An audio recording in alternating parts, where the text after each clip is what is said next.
नमस्कार दोस्तों, मैं हूं सागर और आप सभी का बहुत बहुत स्वागत है आज के अपने इस वीडियो में। आज इस वीडियो में हम बात करने वाले हैं कर्नाटका बैंक के स्टॉक के बारे में, जहां पे क्वार्टरली नतीजे जो हैं इसके आते हुए दिखाई दे रहे हैं सितंबर के। और क्या नतीजे रहे और क्या इंपैक्ट स्टॉक प्राइस पे पड़ता हुआ दिख रहा है। जितने भी आंकड़े सारे करोड़ में। और सबसे पहले अगर हम बात करें स्टैंड अलोन फाइनेंशियल रिजल्ट की, तो इंटरेस्ट अर्निंग इनकम के आंकड़े की अगर देख रहे हैं आप यहाँ पे 2026 करोड़ का नंबर आता हुआ दिख रहा है, जो क्वार्टर ऑन क्वार्टर देखे 1958 करोड़ से बढ़ के 2026 करोड़ हुआ है। और साल दर साल अगर आप देखेंगे पिछले साल से 1771 करोड़ से यह आंकड़ा बढ़ के 2026 करोड़ के आसपास आता हुआ दिख रहा है। तो एक अच्छी खासी बढ़त जो है वो आपको साल दर साल या क्वार्टर ऑन क्वार्टर बेसिस पे देखने को मिल रही है। लेकिन यहाँ पे अगर हम बात करें टोटल इनकम की सारी चीजों को मिला के, तो 2276 करोड़ का नंबर देखने मिल रहा है। और 2282 करोड़ का नंबर था पिछले क्वार्टर में। तो वहां पे थोड़ा दबाव आपको देखने को मिल रहा है, थोड़ा मार्जिनली सही, लेकिन आपको इस क्वार्टर में नंबर थोड़े लोअर साइड में देखने मिल रहा है।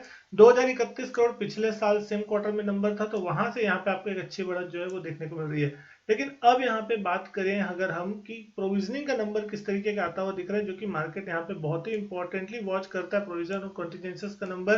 तो 119 करोड़ की प्रोविजनिंग इस क्वार्टर में हुई है, जो कि पिछले क्वार्टर में 151 करोड़ थी। तो क्वार्टर ऑन क्वार्टर यहाँ पे प्रोविजनिंग घटी है।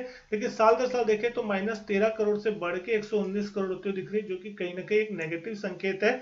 मार्केट इसको पसंद बिल्कुल भी नहीं करता हुआ दिखाई देगा।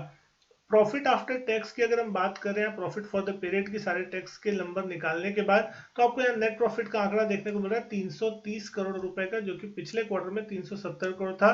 तो क्वार्टर ऑन क्वार्टर यहाँ पे 40 करोड़ की गिरावट जो है प्रॉफिटेबिलिटी में देखने मिल रही है। साल दर साल देखें तो यह आंकड़ा और भी खराब है, 411 करोड़ से गिर के यह आंकड़ा 330 करोड़ पे आता हुआ दिख रहा है। क्वार्टर ऑन क्वार्टर देखे या साल दर साल देखे, दोनों ही कंडीशन में आपको यहाँ पे मुनाफे में दबाव देखने मिल रहा है, जो कि कहीं ना कहीं मार्केट बिल्कुल भी पसंद नहीं करता हुआ दिखाई देगा। अब बात करें कुछ दूसरे नंबर्स की, तो कैपिटल एडिक्वेसी रेशियो यहाँ पे देखना इंपॉर्टेंट है। 16.2% पे इस क्वार्टर पे नंबर आया, 17% था पिछली बार। और पिछले साल अगर आप देख रहे हैं तो 15.28 के आसपास था। बेसिक ईपीएस भी अगर आप देख रहे हैं इस क्वार्टर में 10.56 की ईपीएस आती हुई दिख रही है, जो कि 11.87 थी पिछले क्वार्टर में। क्योंकि अब मुनाफा गिरा है तो ईपीएस भी कम हुई है। और पिछले साल सेम क्वार्टर में ईपीएस जो थी 13 रुपए 22 पैसे के आसपास की होती हुई दिखाई दे रही थी। तो यहाँ पे आपको ईपीएस में साल दर साल और क्वार्टर ऑन क्वार्टर दोनों ही कंडीशन में गिरावट देखने को मिल रही है।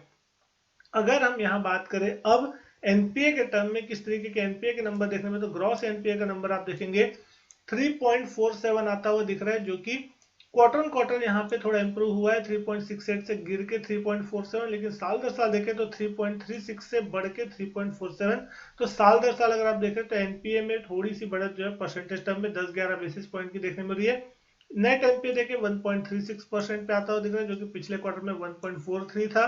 तो कहने के क्वार्टर ऑन क्वार्टर यहाँ पे आपको एक गिरावट देखने मिल रही है। साल दर साल देखिए 1.72 से गिर के 1.36 के आसपास देखने को मिल रहा है।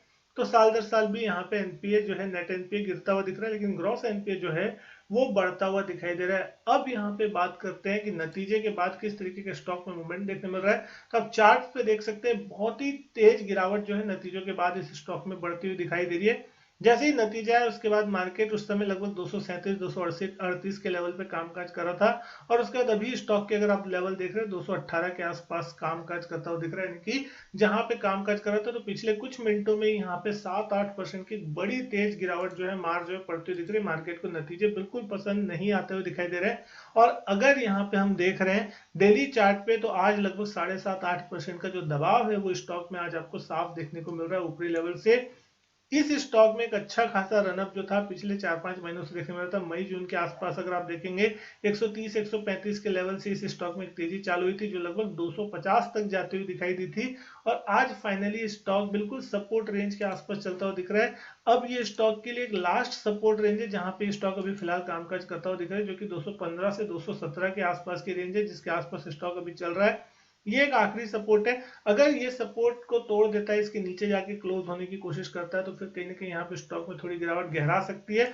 और कहीं ना कहीं इस स्टॉक में आपको फिर 200 रुपए तक के जो लेवल्स है वो नीचे डाउन साइड में देखने को मिल सकते हैं। और अगर जब तक ये स्टॉक 240-235 के लेवल जो है, एटलीस्ट इंपॉर्टेंट लेवल, जो कि यहाँ पे पिछले 4-5 दिनों से अगर आप देख रहे हैं कुछ हफ्तों से ही, तो इस लेवल को क्रॉस नहीं कर पा रहा है। आज भी लगभग लगभग उसी लेवल के आसपास जाके अटकने की कोशिश हुई, और जैसे नतीजे आते हुए दिखाई दिए उसके बाद वहां से एक बड़ा तेज प्रेशर बनता हुआ दिखाई दिया। तो जिस भी लेवल साइड ब्रेकआउट या ब्रेकडाउन देता है उस साइड फिर आपको एक डायरेक्शनल व्यू देखने मिलेगा।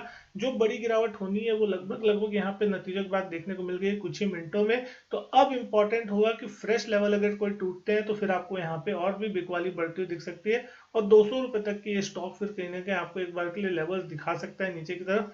उम्मीद करता हूं दोस्तों वीडियो जो पसंद आई होगी, वीडियो अच्छी लगी तो लाइक करें, शेयर करें, चैनल नहीं किया सब्सक्राइब तो चैनल सब्सक्राइब जरूर करें।